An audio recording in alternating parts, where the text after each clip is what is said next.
All right.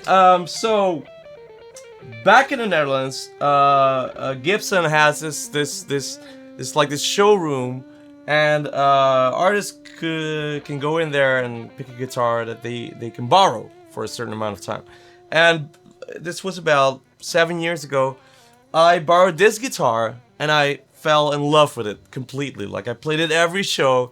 And then when it came time to give it back, I was like, "Can I buy this guitar?" And they said, "No, you can't. It's a loaner. We can only loan these guitars to people." So I was like, "Oh man." Then I went and found another Les Paul that was a little bit like it. It was a Waddy Wachtel custom shop Les Paul with a small Bixby on it, and I couldn't afford that guitar. So I paid half of it, and then I paid like a monthly thing. So every show I was again like assessing, like, is this guitar worth like living on dry bread and water for all this time? And sometimes it was, and sometimes it wasn't, because, you know, it's the nature of the thing. Like, some nights it's there, some nights it isn't. And then after a couple of months, I was just sick and tired of that, and I sold that guitar. And realizing at the same time, I'm never gonna own a Les Paul, probably, because it's just out of reach for me. Then, like, only a couple of weeks later, we played this party because Gibson had just, they had a new CEO and a new CMO, Cesar and JC Curley. They were the new bosses, and they had a party in Amsterdam, and we were asked to play there. So I played there, and then after the show, and we jammed with Cesar, and it was a lot of fun. And then after the show, he asked me, "So what kind of Gibson would you like to have?" Or he asked something like that. And I was like, what does he mean? Like, does he mean like hypothetically, or does he actually mean like, which guitar in this room would you like to have? So I said, that Les Paul over there, I have been in love with that guitar for like 2 years now, but they won't let me buy it. And then he says, "Pack her up." And he gifted me this guitar. And it still got his signature like on the inside of this backplate. And it says, "Thanks for carrying the flag." And he just gifted me this guitar, and it was my dream guitar.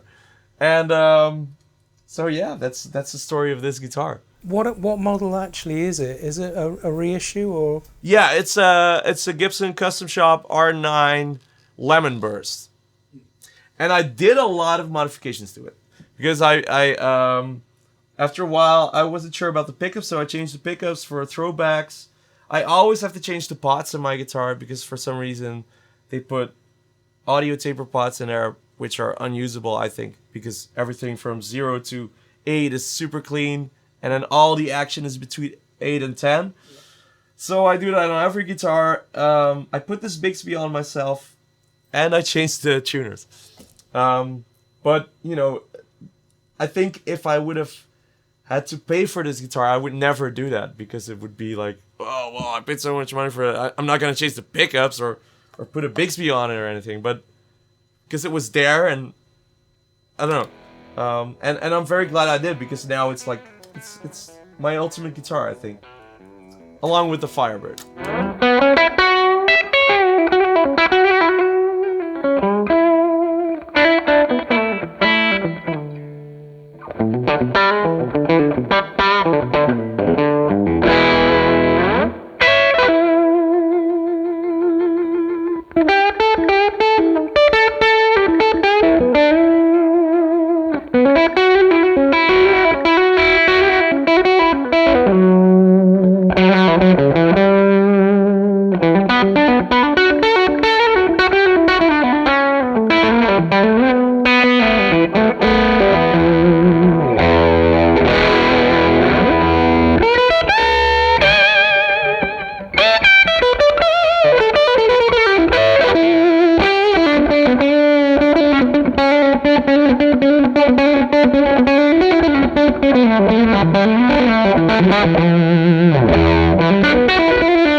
Excellent. Okay, what's the story of? I suppose that's the Firebird backup, is it? Yeah. So this was the beginning of the Firebird story for me. I purchased this guitar back in 2007, no 8 or 9, something like that, and it was brand new. Like it was secondhand, but it was all shiny and new, and this is the guitar I have used the most in 16 years of DeWolff. And you can see that, like, this is all like buckle wear. Sometimes I'm scared that in 20 years there'll be a hole like through the guitar from all the buckle rash. And it's just, it was my my main instrument for all these years. The thing is, though, playing it in a way is also kind of a struggle. Like, even though this guitar really fits me, when I play the Les Paul, it's kind of like it plays itself. But it's also kind of like driving like a new Lexus car, whereas this is more like driving like an old finicky, crazy vintage American car or anything. Like it has its perks and its troubles, but and it's kind of like sometimes it's a bit of a struggle to play because it doesn't have a lot of sustain. But then I hear back like recordings from the Les Paul or the Firebird, and I like hearing that struggle a little bit. Like, so this has been my main guitar for many years, and recently I thought, well, I'm a Firebird guy, so it would be really cool to have a vintage Firebird. And then through a friend of mine, I was recently able to get my hands on a vintage Firebird, and it's like this guitar, but it's very different. Like it sounds so much more creamy, and it has that sustain I'm looking for more than this one, and it's just like it's a superior instrument. So I'm currently in the process of basically all the British shows we've played, which are the first shows since I have this vintage Firebird. I've been playing all of them on this new vintage Firebird, and it's an amazing instrument. So that's a reissue, yeah? This is a reissue, yeah. It's just a regular Gibson USA from the early, how do you call it? Zeros? The early noughties. Mid-noughties, yeah. And of course I changed the pots, changed the capacitors, changed the pickups. These are Seymour Duncan Antiquities. I changed the bridge for a roller bridge. I put on this tremolo. Yeah, and that's about it. Well, the tuners have broken off at some point, and I replaced some of them. But yeah, in essence, it's a stock Gibson USA Firebird.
I've played that other Firebird for more than 10 years now, and because I recently, like after having played so many guitars, I figured I'm a Firebird guy. That's my guitar, and my number one like dream guitar has always been a vintage Firebird, but they were always like way too expensive for me to purchase. So luckily I have a friend who's a vintage guitar dealer, and I came over to his place like a couple of months ago, and I played this. This was his personal Firebird. I played it, and I was like totally blown away by the way it sounded and the way it looks. It's a 65 Firebird, but he wouldn't sell it because it was his favorite guitar. And then recently he got in another Firebird, a 7, and so I sent him a message and said, so what if you keep the 7 and sell me the 3? And he just texted back, ha ha ha ha ha. And then a couple of days later he was like, I'll actually think about it. And then a couple of days later he said, all right, let's do the deal. So then I was able to get my hands on this beautiful 1965 Firebird. This whole wing has broken off at some point in time and it was glued back on. I don't know how that happened. Also, there's a lot of crazy things about it. It has either a left-handed headstock or a non-reversed headstock, which is, it's like a 65 was a transition year when they went from making these reverse Firebirds to the non-reversed Firebirds. So I don't know what it is, but it looks like a left-handed headstock. Also, for some reason, the Tune-o-matic was changed for this wraparound tailpiece. And I think the guy that did that got rid of the tremolo. And then later somebody put the tremolo back on, and just the strings now go over this wraparound bridge. But it sounds amazing and it plays amazing. Unfortunately, I also had to change the pots in this guitar because it had the original pots, but they were also lock pots. And I did some shows on it, and I was like, all my sounds were like between 9 and 10. Like, it was very unintuitive. And also, apparently, original Firebirds, the neck volume is here, like it would normally be on a Gibson, but the bridge volume is here. So, like, I was like playing shows, singing, and then like turning this knob, which I thought was the bridge volume, and then the volume wouldn't go down. I was like, what's happening? And it's like, oh no, it's the neck tone control. So I also changed that around. So this was changed by me. But it's an amazing guitar. It's got amazing like cracks in the lacquer, and it's just a beautiful instrument. I sleep with it. You say it's had a neck damage before. Yeah. Now. So I think the you see it here, like I think like almost all of the Firebirds from that era, the headstock has broken off at some point. And it has to do with, this design. Of course, it's not super sturdy, in combination with the original Firebird case, in which this tuning pack, it touches the case. So if you put the case down a little, like, bluntly, it's gonna break. So my theory is that it probably broke, like, pretty early on, maybe on its way to the first dealer. And then the dealer sent it back, and they put on this headstock that they had that was lying around somewhere in the Gibson factory. It also has no serial number, which is odd. But yeah, it's a great guitar. I love it.